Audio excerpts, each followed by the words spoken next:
Internationally recognise সেটা হলো 7 তলার উপরই হলো হাই রাইজ 23 মিটার, যে 7 তলা অ্যান্ড অ্যাবাভ হাই রাইজ হিসেবে গণ্য করা হয়।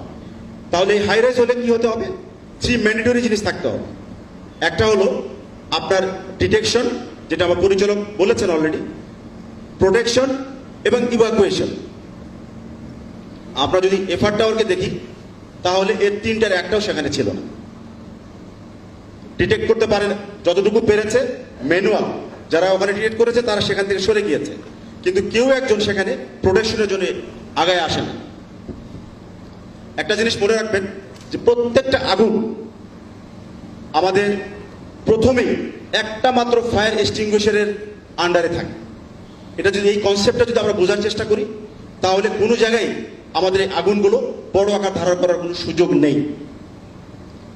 প্রত্যেকটা আগুনের ইনিশিয়েশনে যদি আমার সেখানে একটা এক্সটিংগুইশার থাকে অথবা অগ্নি নির্বাপক যে কোনো ব্যবস্থাই থাকে, সেইটা যদি অ্যাক্টিভ থাকে এবং সেখানে যে ব্যক্তিটা থাকেন উনি যদি রিহার্সড এবং প্র্যাকটিস করা থাকে, উনি যদি জানেন, তাহলে কোনো আগুনেই ম্যাচিউর হওয়ার কোনো সুযোগ নেই। প্রত্যেকটা আগুনই ফার্স্ট এক্সটিংগুইশার অথবা ওখানে যিনি দাঁড়িয়ে থাকেন তার এই দুইজনের উপরই নির্ভর করে।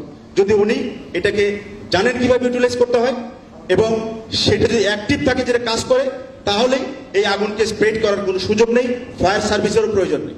এই জন্য আমি রিকোয়েস্ট করবো আপনাদের প্রত্যেকেই নিজের এলাকার ফায়ার সার্ভিসের নাম্বারটুকু দয়া করে